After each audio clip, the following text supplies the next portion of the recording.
Bien, si ustedes comienzan con las lecturas, comienzan en la búsqueda de una teoría, eh,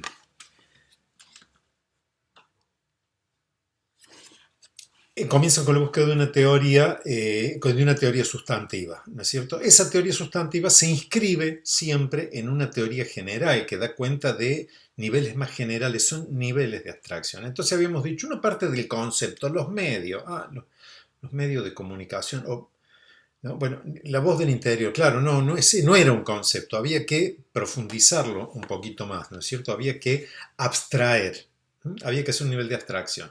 El nivel de abstracción es la conceptualización y el conjunto de los conceptos que definen un objeto y nos permiten abordar al objeto constituyen una teoría sistémica, teoría que está incluida, que se incluye en una teoría más general de lo social. Vamos con un ejemplo.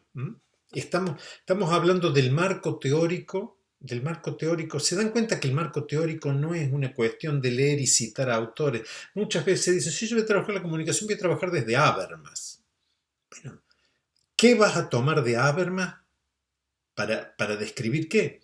O sea, ¿en qué? No, yo voy a trabajar con Bourdieu. Bueno, bárbaro. ¿Qué vas a tomar de Bourdieu? En realidad esas son grandes teorías generales. Grandes teorías generales que sirven de respaldo a las teorías sustantivas. Pero que ustedes desde esas teorías generales no van a hacer. En todo caso está muy piola, sería indispensable. Miren, a veces yo he visto alumnos que están zafados, pero sería indispensable que supieran en qué teoría general se inscribe su teoría específica, su teoría sustantiva.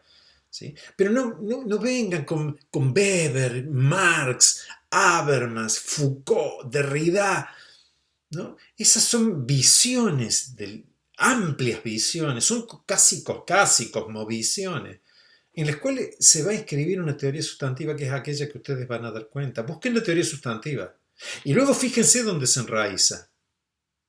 Cuando busquen una teoría que les sirva para operar, que les sirva para trabajar. Miren, por ejemplo, si uno dijera, yo he buscado algunos ejemplos y esto, discúlpenme, es un bajón porque yo les voy a leer en un video, que no hay nada más antipedagógico. De todas maneras, esto que les voy a leer va acompañado en un Word para que ustedes puedan volver sobre esto o si quieren, ábranlo ahora y síganlo con la vista. Si yo hablara de la comunicación, ¿qué es la comunicación? Trabajar sobre la comunicación, fantástico. ¿Y cómo vas a entender la comunicación? Tengo una definición acá. La comunicación es un medio de conexión o de unión que tenemos las personas para transmitir o intercambiar mensajes. Bueno, es una definición. Y yo no podría objetarle a nadie esa definición. La pregunta en todo caso sería, ¿y qué vas a sacar de esa investigación? Porque parece ser que la comunicación es un medio de conexión o unión. Un medio si yo tiro, cuando yo era niño, yo soy muy viejo, y entonces cuando éramos niños no había todas las tecnologías que hay ahora, tomábamos latas de durazno natural y les atábamos un largo piolín y hablábamos adentro y por la vibración del piolín jugábamos a que eran teléfonos. Éramos un poco precarios, asumo. Pero me sirve el ejemplo para decirles que eso era un medio de comunicación. Es decir, un medio de conexión o de unión que tenemos para transmitir o intercambiar mensajes. Bueno, eso es lo que me da esa teoría. Fíjense, otra lectura dice, la comunicación es un proceso complejo orientado hacia la acción de informar. Bueno, ya es un proceso, ya no es una cosa, no son las dos latas de duraznos al natural y el piolín. Ya es un proceso complejo que está orientado a la acción de informar para generar el entendimiento. Bueno, déjenme que les señale, por ejemplo, que cuando hay en un conflicto de tránsito ustedes bajan el vidrio, sacan la cabeza y hacen referencia a la familia del otro conductor. Hay un proceso de comunicación que no está orientada a informar y generar entendimiento. Es decir, habría un habría algunas limitaciones, algunas situaciones que no entran en esta definición, pero ya al menos al ser un proceso que busca informar y generar entendimiento, es un salto respecto de la definición anterior, ¿no? Que eran dos latas y un piolín. Fíjense esta otra. La comunicación es la interacción de las personas que entran en ellas como sujetos. La interacción entre las personas que entran en ellas como sujetos. Es decir, no solo hay un proceso, sino que esta definición está develando el proceso.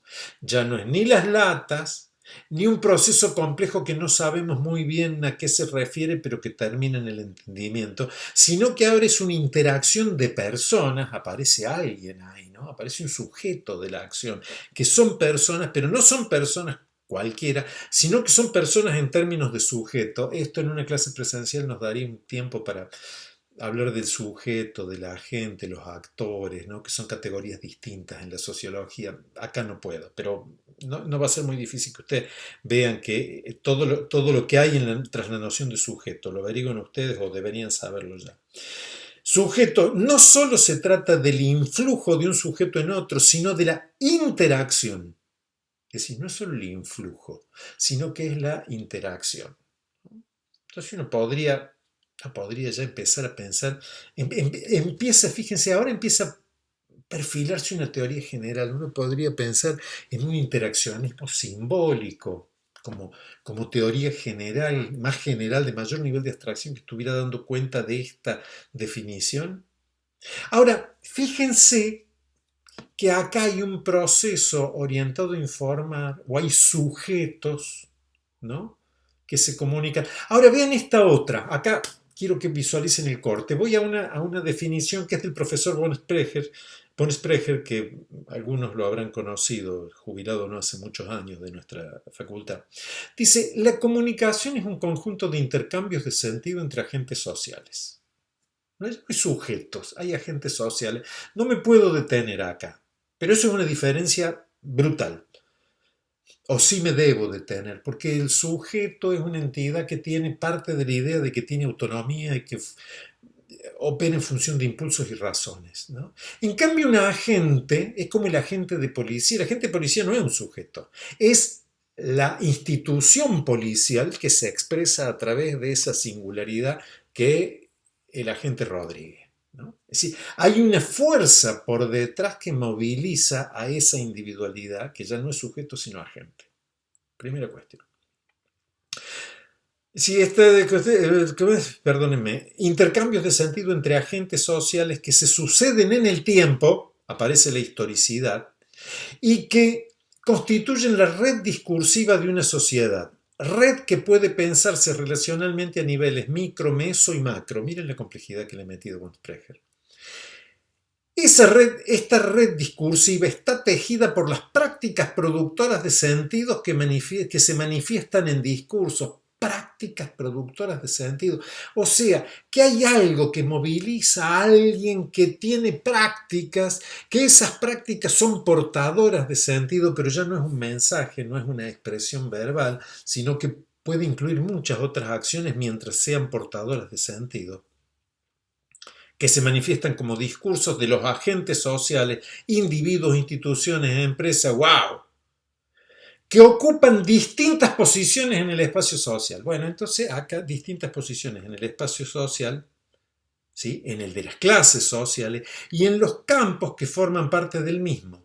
Posiciones que implican capitales y poderes diferentes puestos en juego en el intercambio de luchas en concepto.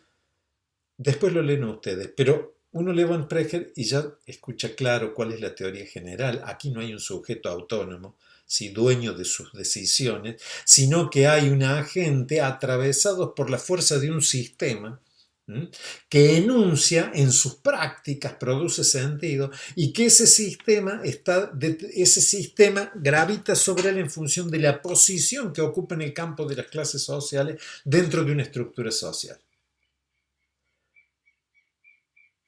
Mientras en las primeras eh, definiciones que mencionamos, bueno, tengo que hacer un alto acá porque si no YouTube no me recibe el video.